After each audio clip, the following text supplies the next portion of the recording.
Hi, America. Hello, world, and welcome to episode 3 of the Looming Fiscal Crisis series being brought to you by the Compact for America Educational Foundation and the commissioners of the Compact for a Balanced Budget. In this episode, we will give you our thoughts on how a potential default by the federal government on its debt obligations could occur, what a default would look like, what is the possibility that a default could really happen, who would be hurt most by a default, and how a pending default might be prevented. My name is 𝗧𝗜𝗠𝗦𝗧𝗔𝗠𝗣𝗦, and I am the Executive Director of the Foundation, which has been designated as the official administrator of the Compact for a Balanced Budget. The Compact currently has 5 member states, including Alabama, Alaska, Georgia, Mississippi, and North Dakota. And the legislatures of each of the member states have designated the Compact Commission as the official governmental body to represent the member states before Congress when it comes to federal budgetary matters. With me today, we have 3 members of the Foundation's Council of Scholars. First, we have Dr. Sven Larson, who is an international economist working from Wyoming, who is currently focusing on how to protect and stabilize the federal welfare programs in times of crisis. Sven will be serving as moderator today. Next, we have Mr. Baker Spring, who is our Capitol Hill policy expert and our primary interface with members of Congress and their staffs. And finally, we have Dr. Robert Gmeiner, who is a professor of economics at Methodist University in Fayetteville, North Carolina. You can find out more details about all 3 of our scholars in episode 1 of this podcast series, and a link to that episode is provided below. Before we start today, I would ask that if you like what you hear and want more of this content, please click on the like and subscribe buttons below and share this channel with your friends and colleagues. If you click on the notification bell, you will be alerted when we post new episodes. You will also find a link below where you can donate to this effort. We are a 501c3 nonprofit entity, so all donations are tax deductible. And if you or anyone you know would like to sponsor one of our future episodes, please contact me. With that, I will turn it over to Sven. Thank you, Chip. Welcome to this episode of our podcast series. We're going to talk today about something called the fiscal crisis, a phenomenon that is maybe technical, a bit abstract, doesn't sound like it's something that actually has anything to do with us here in America, does it? Well, it actually does. And the question we're going to talk about today is, can a fiscal crisis happen in America? And if it does, what would it look like? What would its effects be? Of course, this is a very big topic. We're only going to scratch the surface. But it's essential that we here in America get acquainted with this subject, that we begin to understand what it actually is. We have never suffered a fiscal crisis in America, but many other countries have. We know them from Latin America, of course. We also know them from Europe. Several countries in Europe have suffered them within the past 35, 40 years. We know there was one in Puerto Rico not too long ago, and so on. So the concept of a fiscal crisis is not just abstract. There's a lot of meat and bones to it, so to speak.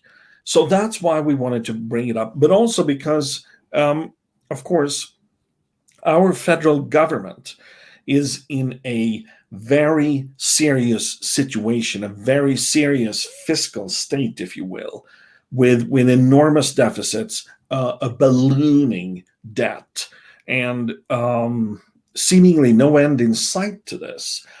The question, of course, is how long can we actually go on with these deficits? How long can we continue to run deficits and build up debt with impunity, as it looks like today? Well, we can't. Experience tells us that even big and important economies suffer fiscal crises from time to time. So the question at hand, of course, is when a fiscal crisis hits, what will happen to America.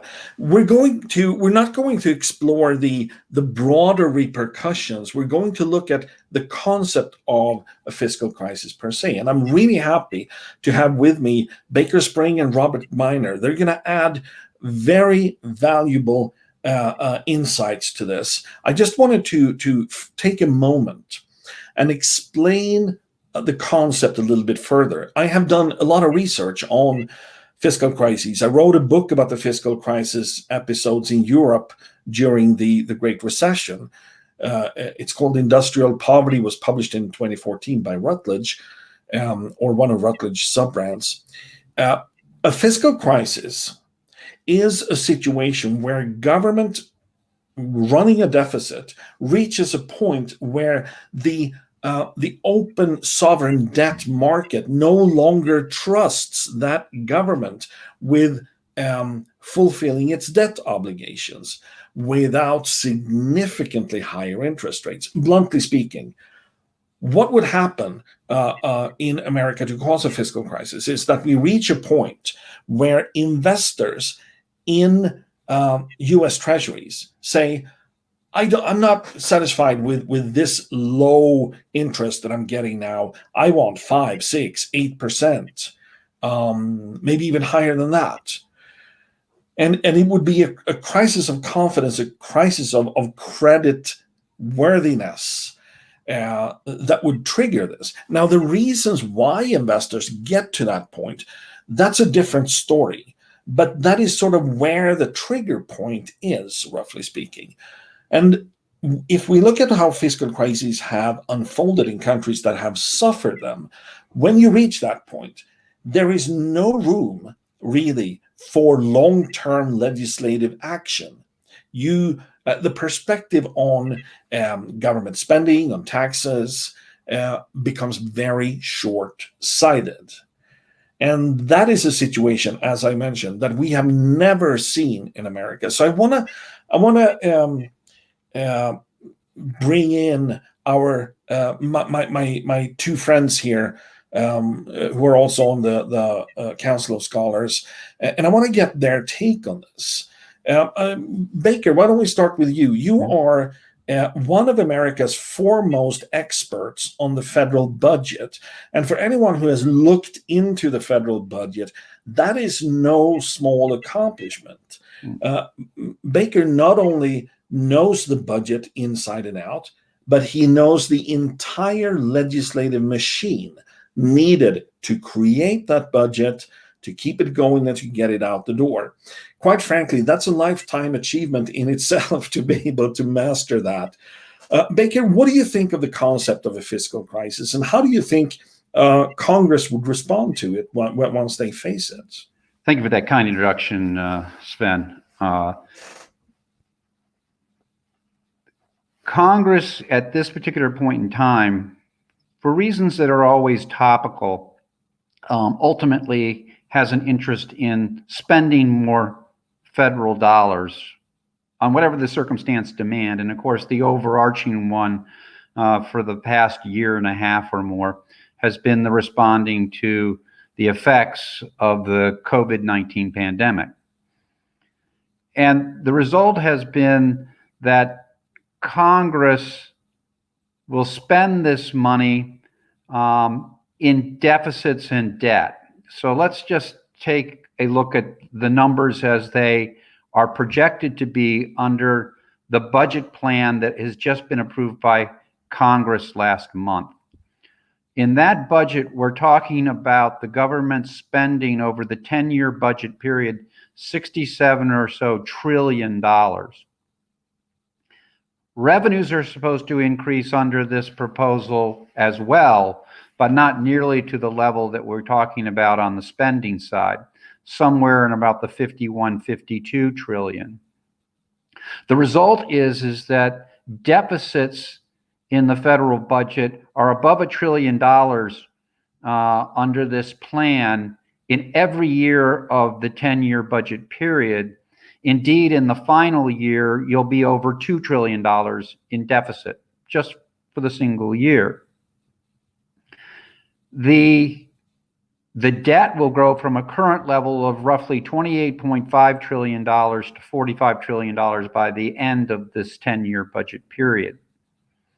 And ultimately, and this is what I think is really the most important number because it's a recurring one, is the net interest costs, and that leaves out internal government accounts like Social Security and Medicare, will surpass $1 trillion in that final year of the budget period.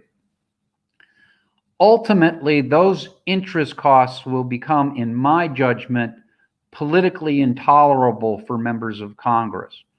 Ultimately, their constituents, or at least the overwhelming majority of them who are not major holders of Treasury securities themselves, will pose the following question to their congressmen and senators. That is that what am I getting as one of your constituents in terms of government services and benefits for the $1 trillion a year that the government is spending on financing its debt, on those interest costs? And of course, the short answer to that question is nothing. And what happens typically, and Argentina is a case in point, even recently as last year, is that the politicians start to demonize the investors who are actually creating the ability for the government to go into debt by putting up the dollars that are part of the financing process. At that point in time, when you have politicians demonizing investors, investors do what any appropriately interested institution or person would do. They say, okay, if you don't want the money, I'm not going to provide it to you. And therefore, the government at the end of the day actually loses the capacity to finance its debt. And that, in my judgment, is going to come out of the, in the case of the United States, out of what we call the Treasury securities market. The federal government finances its debt by going to investors and auctioning various types of securities, from very short term, less than a year bonds or notes or bills, all the way up to something like 30 years. And that is a marketplace. If there are not enough investors with enough dollars to cover the debt financing requirements of the federal government because of its growing debt, then it just loses that capacity. And when that happens, the damage to everybody in the nation is significant. Yes, some will be more hurt than others, but ultimately you probably run a risk of significant levels of inflation, elevated interest rates, difficulty in terms of financing private enterprise because of what they call the crowding out effect of government financing, and so that in the end of the day, the entire nation's economy suffers. Compounding this for the United States is that at this stage, the dollar is the world reserve currency. That gives the United States much more leeway than many other states in terms of financing its debt, but it means that it will have a much more drastic fall if it loses that capacity to operate internationally as the world's reserve currency. So all of those are very, very negative impacts, and people will feel the effects, in my judgment, in a very profound way, as we have seen in other countries, Sweden, Argentina, Portugal's been in problems. Those are just several examples. But ultimately, at the end of the day, it means your real standard of living is going to decline. Baker, that is a frightening scenario, and it's a really important one. One of the aspects, one of the things you mentioned is the reserve currency status. Effectively, that makes U.S. debt very, very liquid compared to, there's a great deal of liquidity in the market for U.S. debt. The scenario you lay out is one where you disrupt the flow of investors' money, for example, where you disrupt the flow of government spending, quite frankly, as a result of that. Robert, I wanted to turn over to you as a direct sequel to that. One of your research interests is in economic institutions and the stability of them, and the reason why we need stable economic institutions and the role for the free market. For those who are not familiar with the terminology, which I suppose is understandably not very many, this is kind of econ nerd speak, but an economic institution is sort of a set of habits, rules, conventions that are in place in the economic system that we rely on when we go about our daily activities. For example, an economic institution is the property right. Another is the contract that we have with somebody, your wage contract. The support of that, the protection of the wage contract is sort of an economic institution. Another form of economic institution is government spending. When Social Security is an institution, an economic institution provides cash to people. Same thing with tax systems. Robert, I was wondering if you could elaborate a little bit on what happens to economic decision makers, businesses, households, when you have disruptions like this, because we will see disruptions when government need ends up in the dire situation that Baker explains. They're going to have to make some very rapid, very drastic changes to practically all parts of the federal budget. What do you think the effects will be? How would people react to that in general when that happens? Well, I certainly appreciate your confidence in me to give an answer predicting the future. But going back to the very first podcast in this series, one of the things that drew me toward economics was watching what I thought was a precarious situation in the lead up to the housing crisis and the Great Recession. And where that started, and this will come full circle, but I see some parallels here, but with an even worse situation now. So in the lead up to the Great Recession, we had a housing bubble and a consumer credit bubble of excessive debt, perpetually refinancing, pulling equity out of assets, and that bubble was bound to pop at some point. Now, economic institutions are a set of habits, practices, what's going on.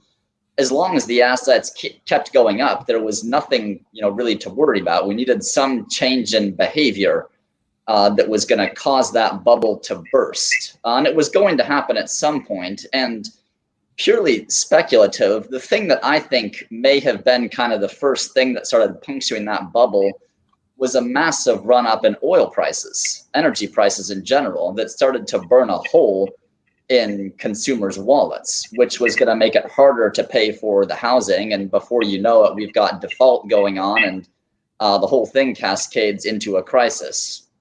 Now, that's overly simplistic, but I think that certainly was part of it. And that certainly caused a massive change in spending habits. I think inflation today that's coming as a result of the excessive monetary stimulus and debt could cause a similar issue. As soon as it causes pain on consumers' wallets, we could start to see more of a recession happen, just like we had a recession in the mid-1970s, right as inflation was getting underway.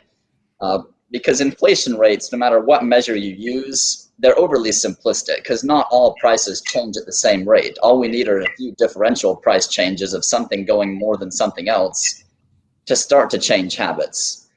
And as we know, the federal government's financial situation is a lot more precarious than it was in 2008, and certainly more than in the 1970s. And I think what we'll end up seeing is, like in any recession, revenues fall, but that's when the demand for a lot of social safety net programs is going to increase. Things like food stamps, unemployment insurance, and Medicaid.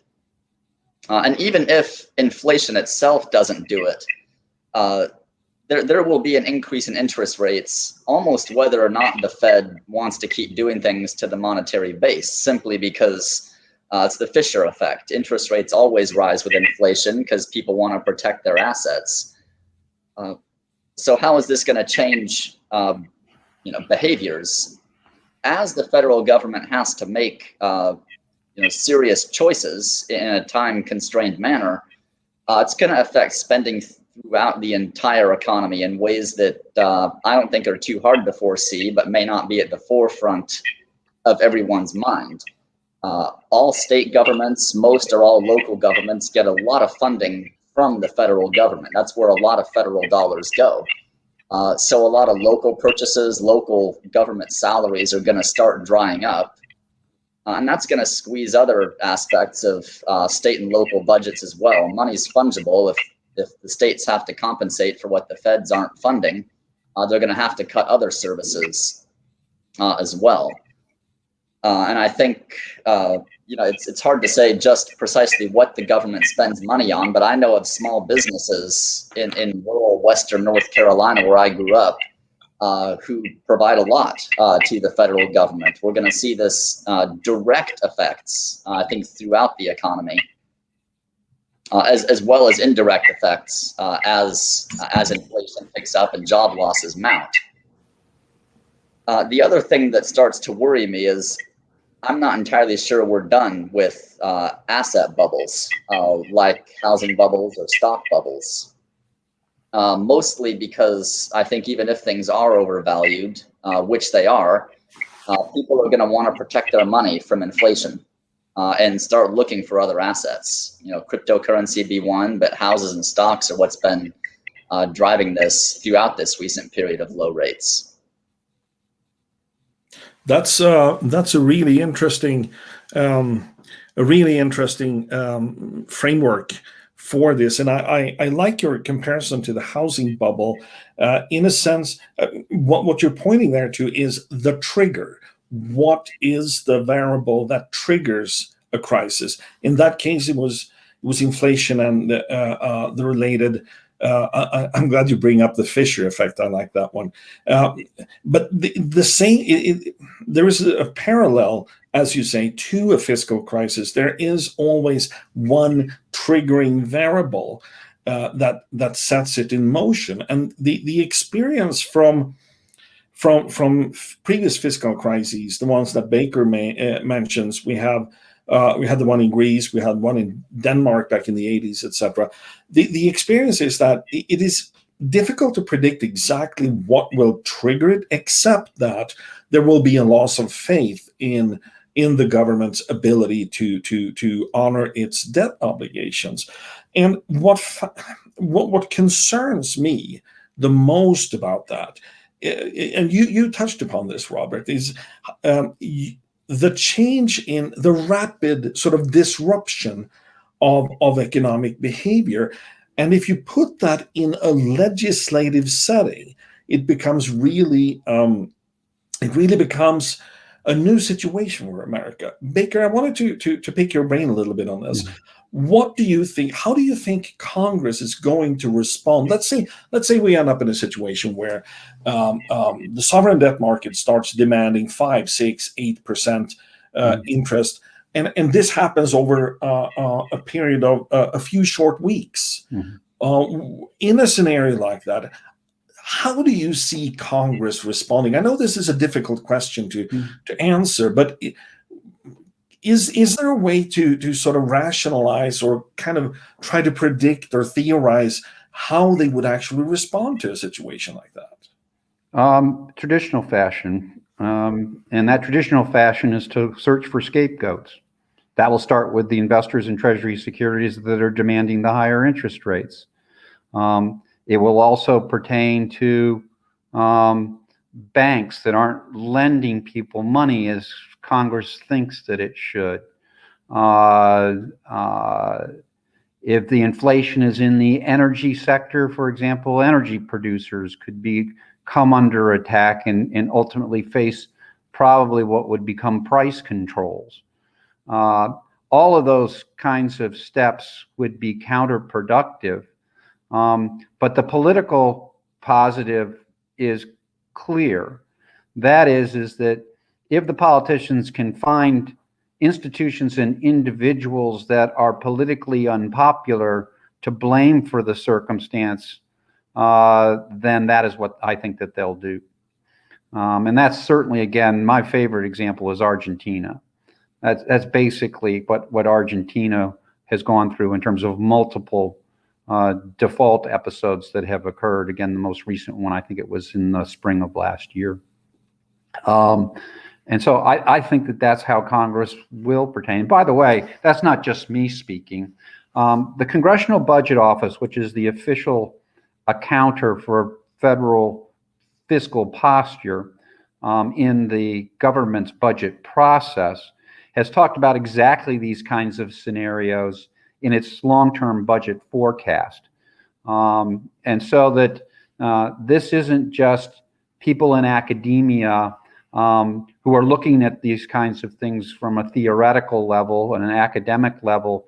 This is an institution that actually has direct responsibility to account for and explain to members of Congress, in particular, the precise fiscal posture of the federal government at any time. And so they talk about this being the case.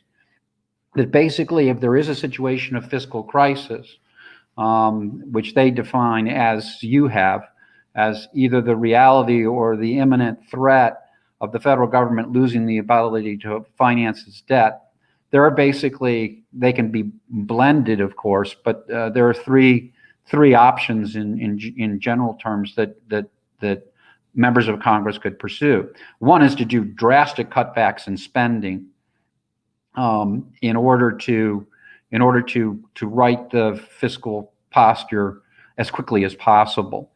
And I think that your analysis says that's more or less what happened in Sweden at a time that they were on the cusp of fiscal crisis.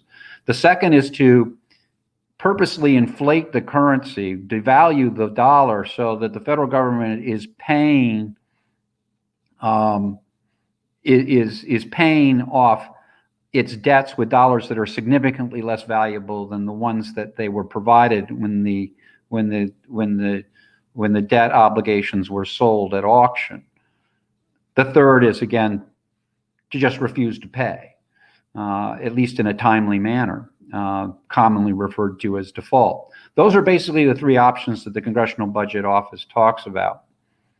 But I also want to come back, because what Robert said, I think, is there's this particular way to describe this in terms of the commonality between the Great Recession following in 2008, 2009 housing bubble bursting.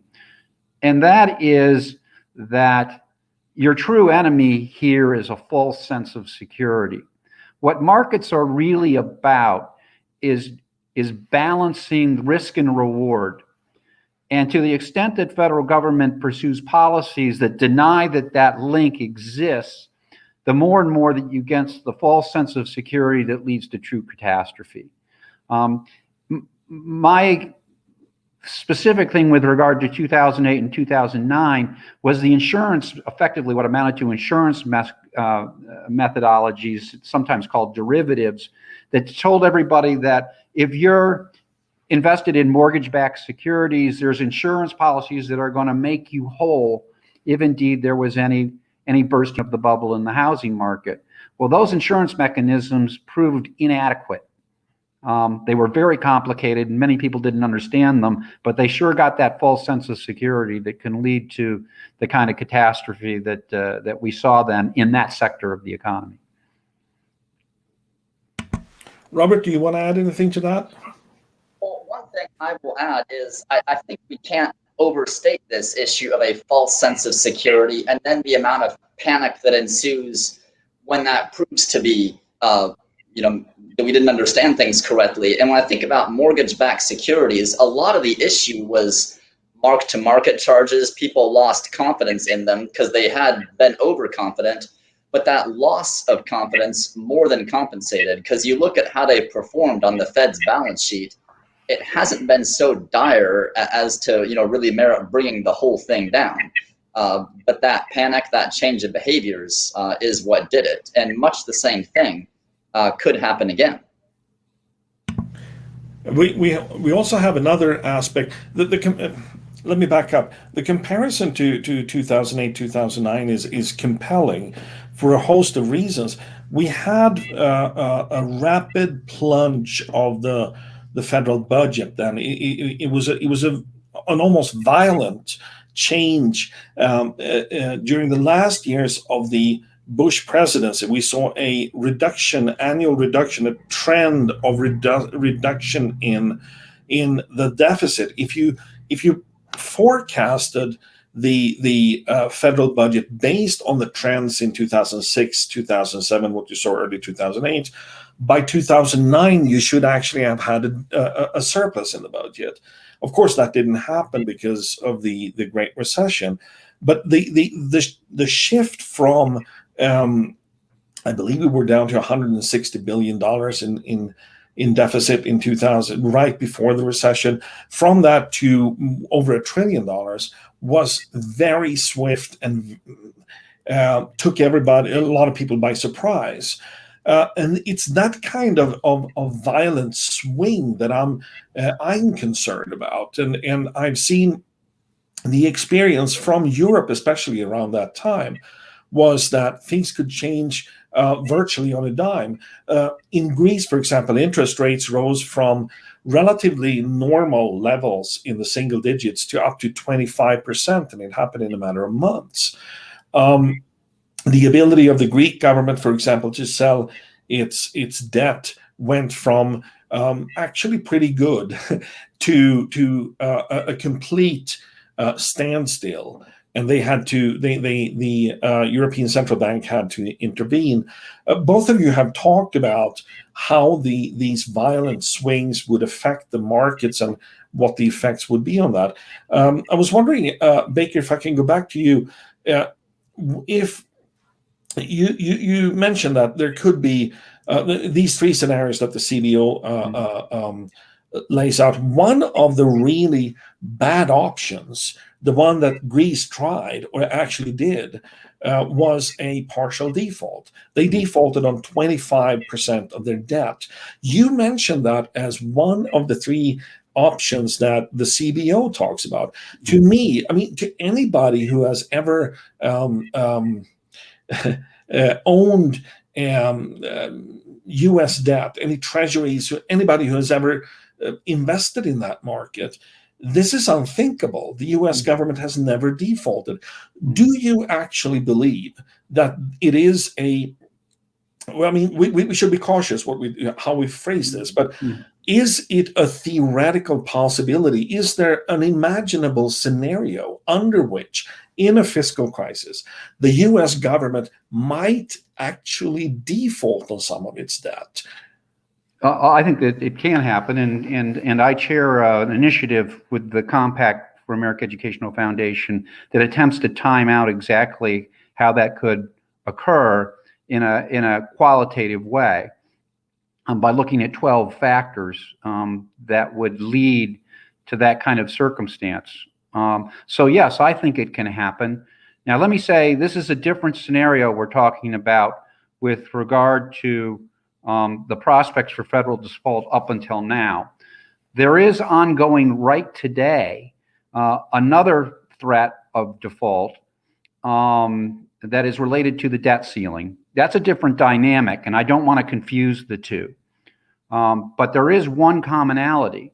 There's a small, admittedly small, and internal component of the federal treasury market, meaning internal to the federal government, where institutions that are lending money to the Treasury for the purposes of financing the debt, mostly in the civilian and military retirement areas, that are not getting timely payment now because we are in a circumstance of what the government officials call extraordinary measures to assure that the federal government doesn't breach the debt ceiling in a way that's now in place.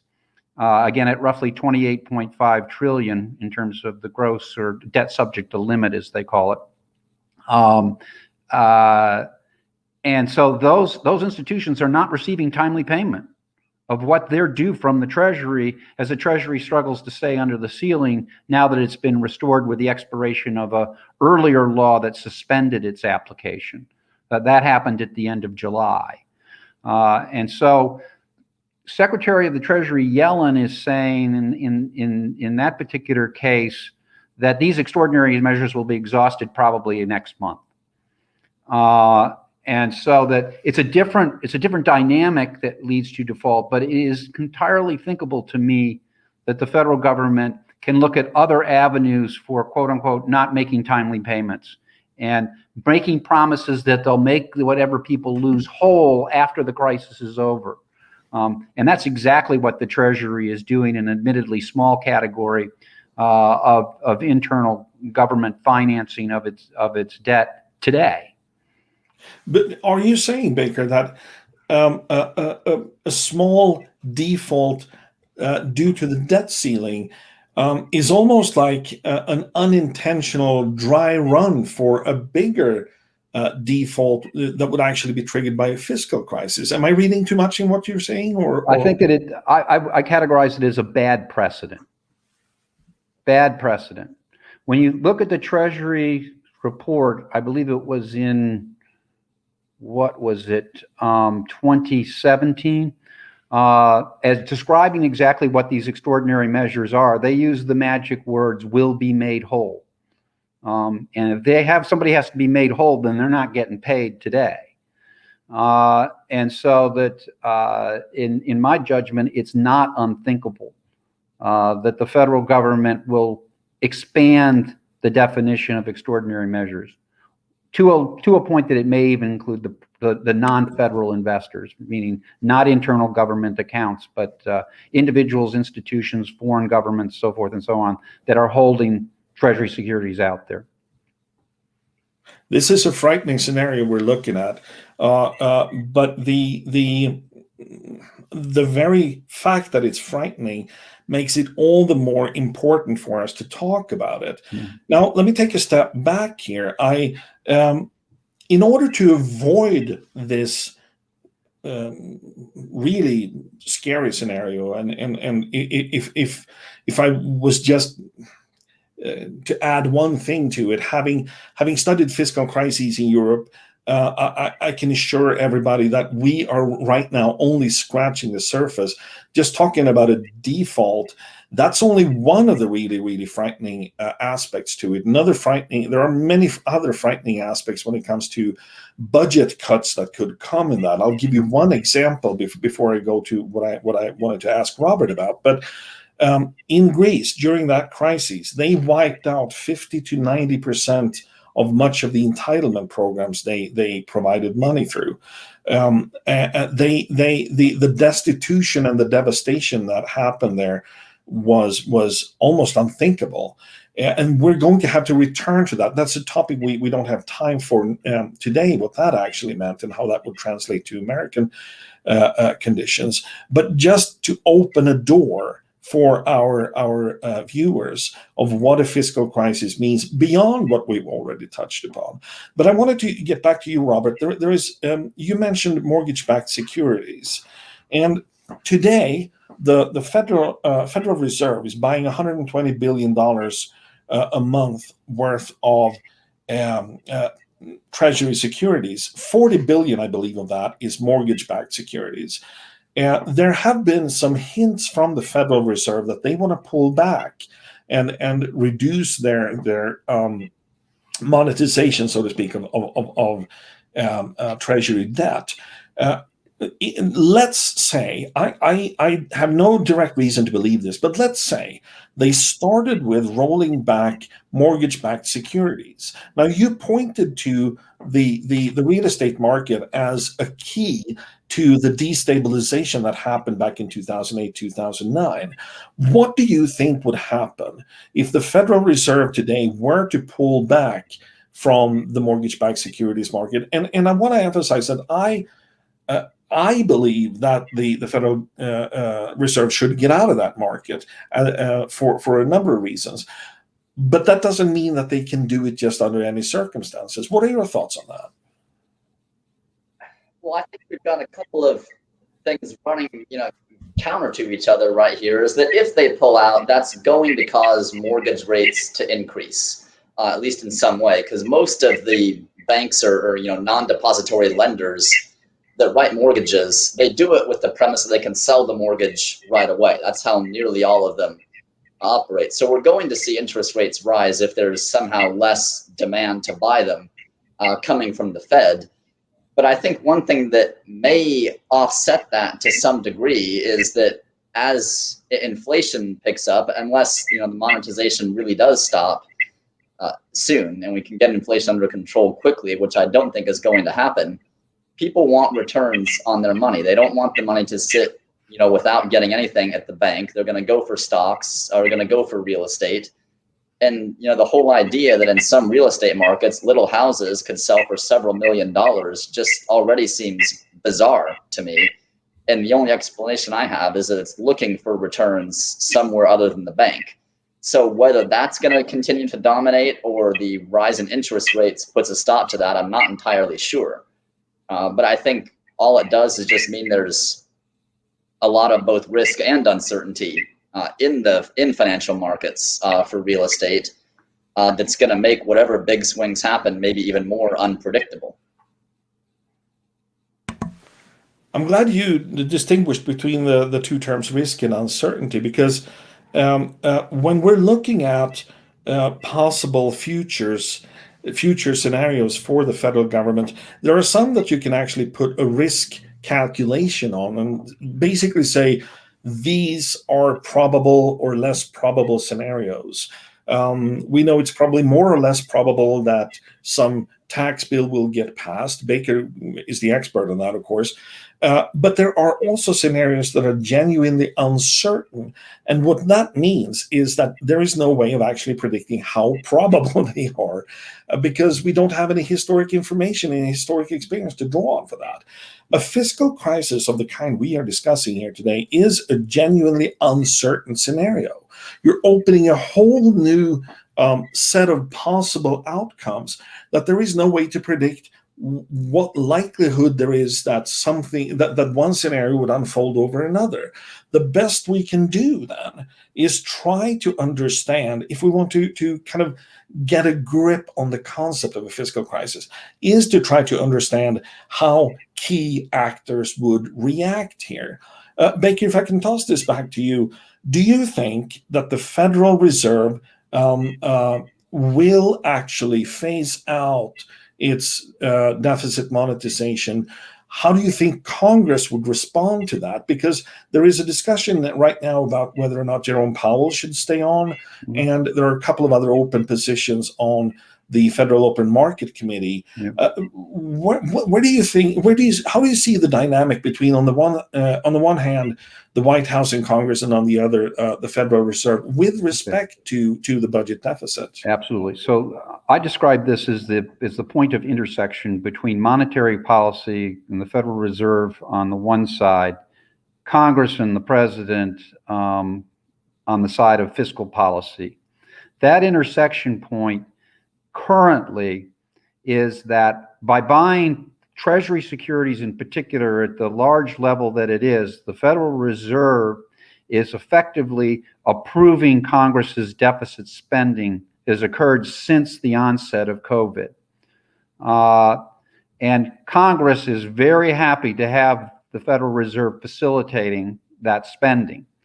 So there's no doubt in my mind that if the Federal Reserve curtails it, and they could do that to any number of degrees. They could start by just scaling back their growth in their Treasury security holdings.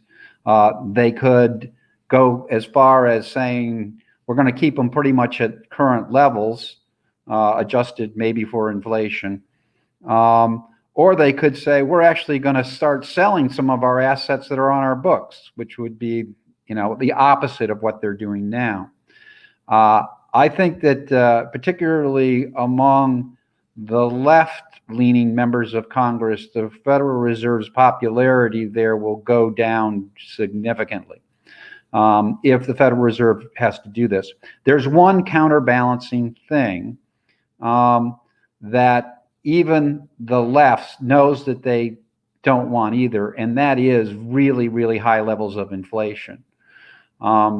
We know that from the late 1970s into the early 80s, the American people were willing to give the then Federal Reserve Chairman Volcker and the President Reagan in particular some leeway in terms of a very sharp recession at that time as necessary medicine for avoiding what could have become hyperinflation. And so that the political balance can be restored in that kind of step, but it's not pain-free.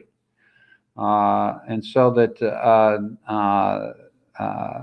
I think it will be very, very difficult for the members of Congress to continue to increase deficits at the level that they've done in the last year and a half,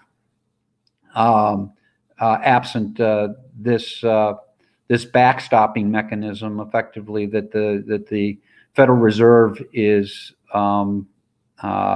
conducting in terms of its monetary policy. I wanted to, we're drawing toward the conclusion. I think we've covered most of the salient points here. And I wanted to mention briefly something that Robert brought up early on, the fiscal relationship between the federal government on the one hand and states and local governments on the other. There is between $600 billion going every year from the federal government to states and local governments. I think it's actually above that currently, depending on some other spending, in addition to the permanent funding. But some state governments get well over a third of their funds from the federal government. Now, if you take a state that gets 30% of its total revenue from the federal government, and the federal government makes a 10% cut in that funding, that is a 3% reduction of the budget, the total budget at the state level, arithmetically speaking. And this is something you brought up, Robert. I think it's a really important point to make.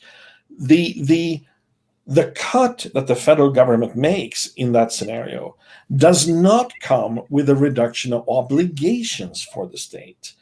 The state still has to spend the same, or rather provide the same package of services in Medicaid, in education, in welfare programs, and so on, as it did before the cut.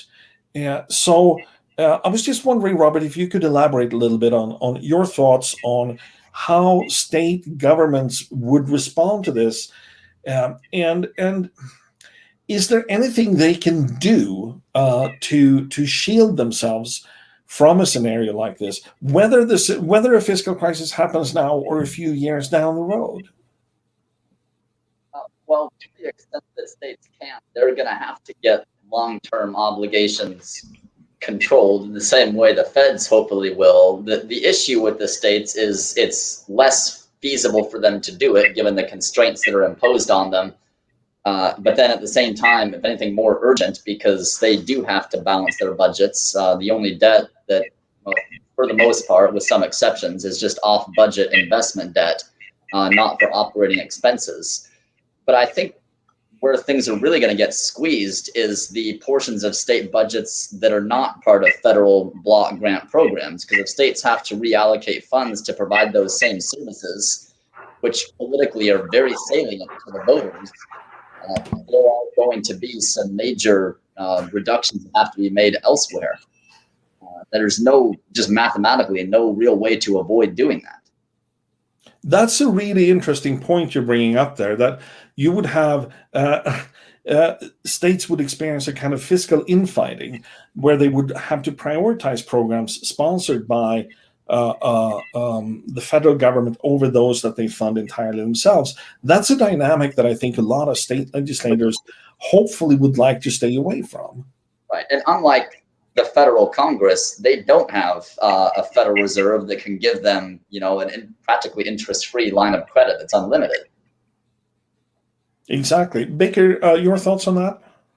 Yeah, I think that one of the things that I would like to emphasize is the sequencing in terms of the economic results. And what I mean by that is typically what we see is there's a portion of the economy, or maybe the economy as a whole, that is, for whatever reason, contracting or stagnating. And again, in 2008, this was in the housing sector in particular, and the federal government comes in to try and right that ship. So there's one dynamic where there's an economic problem that the federal government needs to address or wants to address, and it may result in higher deficits and debt, but the source of the problem was external to the federal government. In the scenario that we're drawing on here, the crisis will actually emerge from the federal government out to the rest of the economy. That's a fundamentally different dynamic than what we saw, say, in 2008, or with the recession at the end of the 1970s, and ultimately the most dramatic one, of course, the Great Depression in the 30s.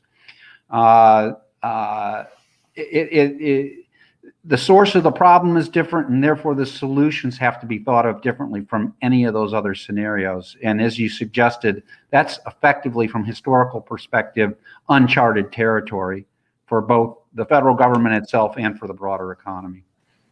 Baker, I think you summarized the situation exquisitely there, where you said that this time the federal government is going to be the origin of the crisis. Exactly. I see that we're going to have to wrap it up here. Robert, do you have any concluding thoughts you want to add? Well, I guess the only concluding thought, I completely agree with Baker that the crisis is going to originate with the federal government. I think that, whether it's inflation or interest rates, something will happen somewhere that will plunge the federal government into this crisis. And we've talked about these massive swings. I think if I can draw a meteorological analogy, any massive swing down major decreases in revenues and increases in obligations could be like a storm. But I think what we're also dealing with where the federal government already stands would be more like climate change, and that there's nothing really that could be done about it, no real way to prepare for it. So pardon me for using a politically charged term, but we don't even have a way in the federal government to respond to a crisis, which I think makes the crisis, balloon within the federal government, no matter where it starts, and then it cascades right back out from the federal government to the rest of the economy. Baker, any concluding thoughts? No, I think that we've done a pretty thorough job of looking at this frightening dynamic of fiscal crisis, and as just to reiterate that it's not just the three of us or a small minority that are concerned about this. The most important scorekeeping institution in the federal government recognizes the problem too, but the policymakers are not addressing it. Well, I completely agree with both of you on that. This is definitely a frightening scenario. And again, we at the Compact for America, this is what we're focused on and why we are in this business in good part. Thank you so much, both of you, for participating. It's been a pleasure, and I hope we can return. And there's one thing we need to at some point return and talk about. It's what changes would actually have to happen to the budget in a more practical way, and what would be the macroeconomic repercussions of that. But that's a subject for a whole nother video. So I hope we can return to that at some point. Thank you, guys, and let's hand it back to Chip. Thanks, guys. This is important information for state legislators and state leaders to have so that they can develop a game plan to protect the interests of their constituents. Again, please click on the like and subscribe buttons below.